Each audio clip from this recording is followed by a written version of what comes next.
it's me again. Today I'm going to be talking about my MEPS experience. My MEPS experience may vary from yours, and remember this is just my personal opinion and my experience of what happened at my MEPS in Raleigh, North Carolina. First, let's say, around the time I went into MEPS, the government was experiencing some shortcuts and shutdowns and furloughing people and all that bullshit, so it was kind of difficult for my recruiter to get me in. So when he finally got me in, it was October 2nd to October 3rd. Then I had to report there 11 a.m. I stayed there for like 15 minutes in the recruiter's office waiting for the shuttle to get there. Shuttle arrived, we got in. There was 2 other Army people and 1 Navy person, I think. And we went all the way up to Wilmington, North Carolina, which was like 30 minutes from Jacksonville, Camp Lejeune, where I stay at. Went all the way over there. Then we picked a couple people up. Then we went all the way to the MEPS station. And we picked a couple more people up. And that MEPS station was like 2 hours away, so we were already in Raleigh, North Carolina. And then we went to the Holiday Inn Hotel, which was the MEPS hotel. So we stayed there. Then once we were at the hotel, we went to the Freedom Room, and there they gave our IDs and pretty much checked in and signed in, and they gave us our passes. I mean, not passes, but hotel keys, and pretty much we had to stay there for a few more minutes because they had to brief us on the do's and don'ts, like don't be acting stupid, don't make noise, don't be ordering stuff and stuff, and it was just a lot of stuff, pretty much. But we were allowed to leave, and we were allowed to, leave at the hotel, but they had some type of buddy system going. So, but this was just the Freedom Room at the Holiday Inn. And so they gave us our keys, and they said we were free to do what the hell we want. So we went down to, they also gave us a lunch pass and, not a lunch pass, but a dinner pass and a breakfast pass. The dinner pass was for the restaurant downstairs called the Skybox. After I left the Freedom Room, I went to the restaurant and I ordered this.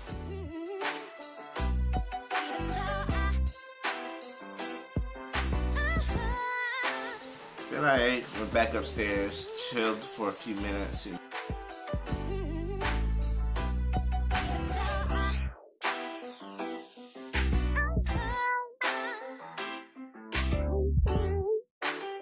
Watching TV. Then I went back down to the Freedom Room, just playing games, all that stuff. They had Xbox board games and all that bullshit. Then we had a curfew, it was like 10 o'clock, so we had to go back upstairs into our rooms, and we had to stay there till when we wake up in the morning. So fast forward, like, I don't know, 6-7 hours later, I woke up at 4:30 that morning after. Me and my roommate, we got dressed, we went down to the lobby area of the hotel, the Holiday Inn, and we were just sitting there waiting for everybody to come down. Eventually when everybody came down, the dude was sitting here, was this Marine dude. He was an asshole. He was checking he was collecting all the room keys and stuff, because I guess he worked for the hotel, but he was a retired Marine dude. But he just didn't like me. But anyways, when I gave him my room key and stuff and my breakfast pass, because he was in charge of that, he gave me some type of fucking look. I was like, yeah, whatever, I'm not here for you. Anyways, then we sat in this food lounge thing. I don't know how to describe it, but it was this food lounge, not cafeteria, but it was a food lounge right beside the lobby of the MEPS hotel. And there was these double doors that passed the double doors for all the food. So once the double doors opened, we got up and we ran around the room inside the room connected to the double doors. Then we got our food and we sat back and ate. The food was alright, but the fucking bacon, all the meat was kind of generic. selling it just tasted unreal. And as soon as we got done eating, we lined up at the front of the Holiday Inn Hotel, and they had us go for 2 lines. One was a guy line, one was a girl line, and we got into we got into the shuttle bus, and they had the girls get in the front with the front seats, and the back seats. The shuttle bus is like a big ass van that has more than one row. It's like 8 rows in there. So the girls got in like the second, third, and fifth row, and the guys just got on the back, and we were squeezing there tight. I mean, it was so dark in there. It was so dark I couldn't see my hands from my fucking face. So we wind the clock 15 minutes later back down the road, because the MEPS facility down the road for the hotel. As soon as we got to the MEPS building, the actual MEPS building, they had us brush out of the van, and they had us getting some type of formation with 4 wide and 4 deep, and they had another line separate to us. It was adjacent to us. And they had a dude to a few people that were shipping out that day. So they were shipping out that day, so they had to get them in, get them processed real quick. So we had to wait on that. So we were out there for about 30, 40 minutes, and they started asking people to come in for rows. So by the time we came in, to the front of us, it was the metal detector on the left side, and it was the X-ray detector on the right side. The X-ray detector is where you put your baggage and your luggage on and stuff. I mean, you shouldn't have that much stuff to fit through that stuff, because I mean, you only stay in there for like a day and a half. So as soon as I walked through the metal detector, we were instructed to go to the lobby. Then when we leave the lobby, we waited for a few minutes, and the lady at the front desk that was in the lobby, she asked us to turn in our vanilla envelopes. We turned in our vanilla envelopes, and she started calling us up there, and she started giving us, each of us had a different colored folder.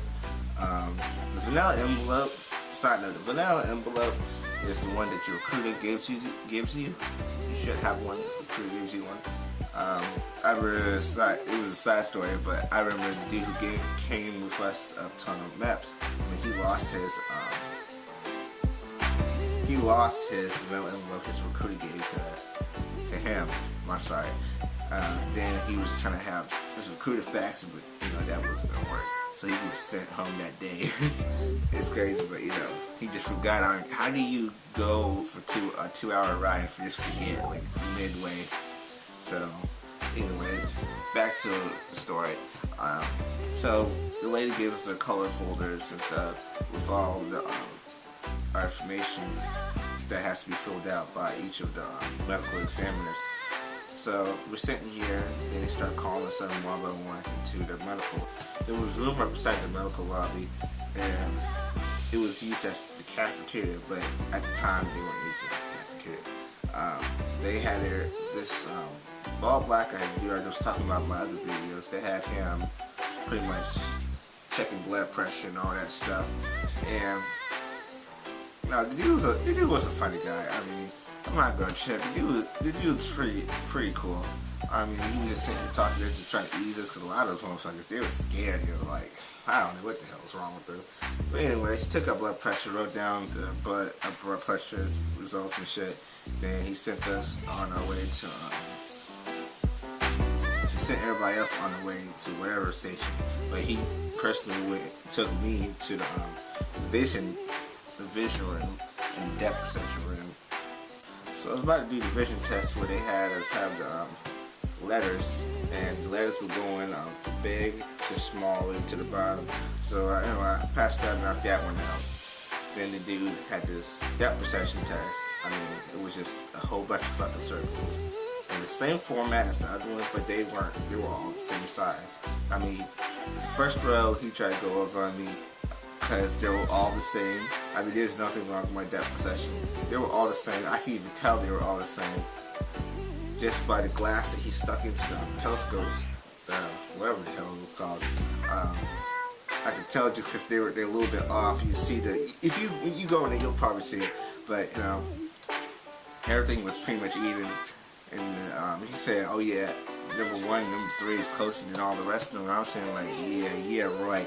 But then when I got to the 3rd line, he was like, what do you see? And I said, honestly, they're all the same.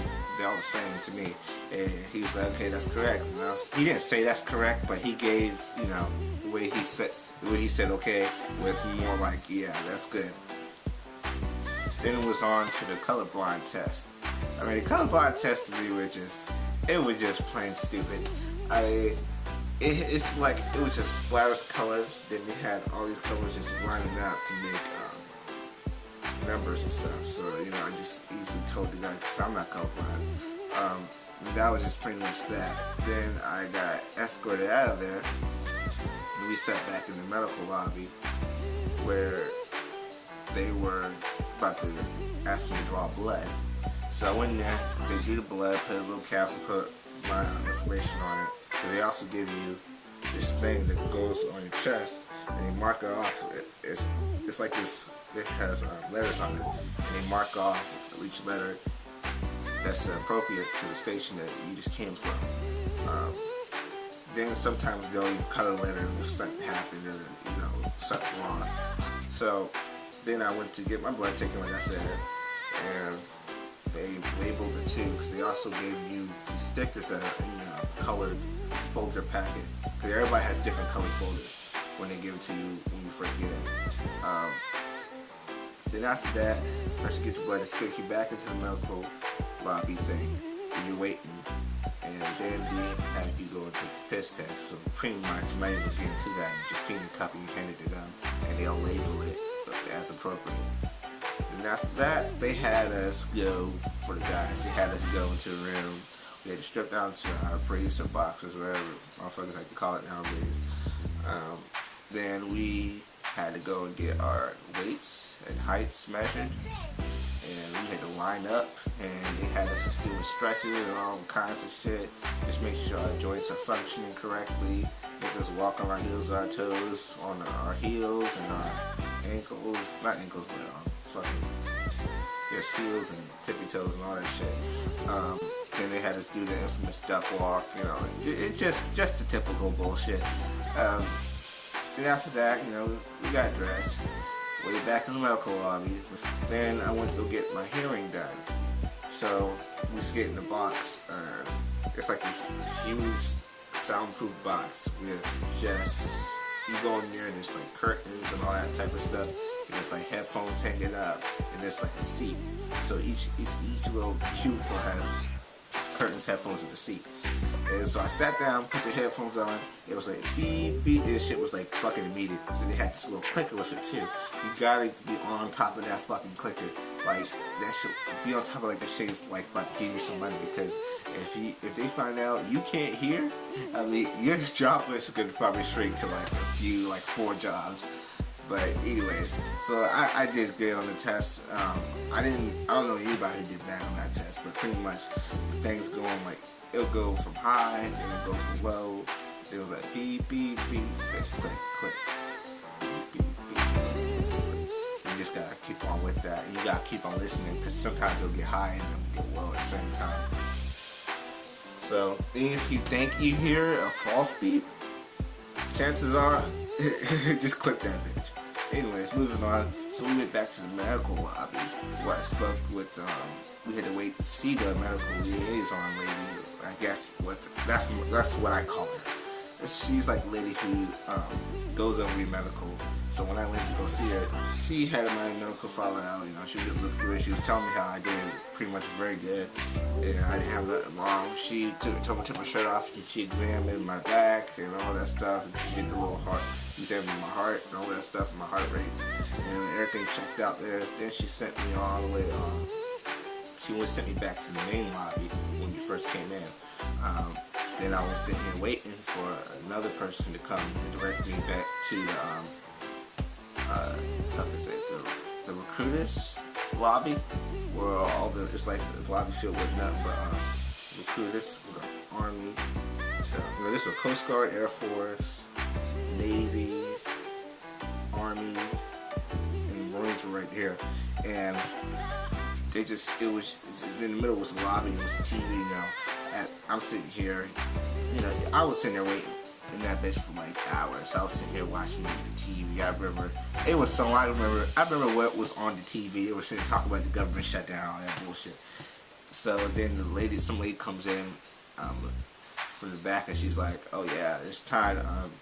Lunch is ready." And everybody's like, "Okay." Then we all get up and just like go to the lunchroom, or the cafeteria room, whatever the fucking called. It was catered by some local company. So we pretty much ate there. And when I got back, I sat down for another fucking hour because the whole thing's gonna be hurry up and wait. Then the lady comes out.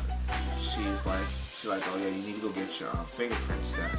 So I went to the back of the building to go get my fingerprints done, and I had to wait for 30 minutes for the lady to get her shit right. By the time the lady gets done with me, she sits there and tells me that her her lunch break is now.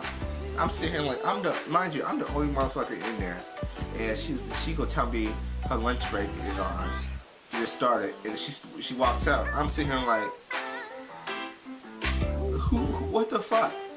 Fast forward 30 minutes from then, she comes back, you know. Then she brings me to her little cubicle thing with her computer and all that stuff, and she starts going over it.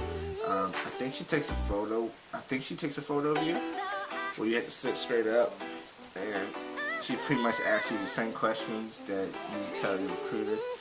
The recruiter asks you, you pretty much say the same shit that you tell your recruiter that you tell her. So that's pretty much it. And then she'll take you to the back room, right beside her cubicle, and she'll take you on your palm fingerprints. And this is just for the Raleigh map. So I don't know where you know other maps, so I'm just explaining my experience. Then after that, she gave some paperwork, wrote it down, and she sent me back to the recruiter's lobby again. Then I sat there for another fucking hour. Mind you, this is like probably about 3 o'clock now. That's how much waiting, sitting around I had to do between the transitions. Then we end up, the lady sitting here calling people in. You know, there's 4 people in a row, me and 3 other guys. I mean, she calls each and every one of these motherfuckers out. She calls each and every one. It's me. She calls each and every one of these motherfuckers out, except for me. And I've been there before all of them. So I was highly pissed. I mean, then when the lady finally came in there, she gave me some fucking story. I mean, I was asking the lady when she was calling people out. I was like, yeah, I was here before them. The lady just totally fucking ignored me. Like, I don't know. It probably has to do with me black. I don't know. Then she eventually calls me because I was the only one left. But I go in there. She does an initial interview. Asks me to have any traffic tickets, this and that, all that bullshit. Have I ever got arrested? All that bullshit. After that, she hands me a sheet that is full. That has a survey on it, just a confidential survey they just issued for just the bullshit and the time wasting. Then she'll hand you your job sheet of the jobs you qualify for. So you just pretty much check it off, and then you flip over to the other sheet that she gave you, which is the survey. You write the survey. You know, I don't take that survey seriously. That survey was just bullshit to me.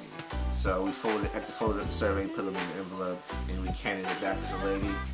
And I had to keep my job sheet until she called me back up, because again, it was the 4 people again, and she called every one of those motherfuckers out except for me.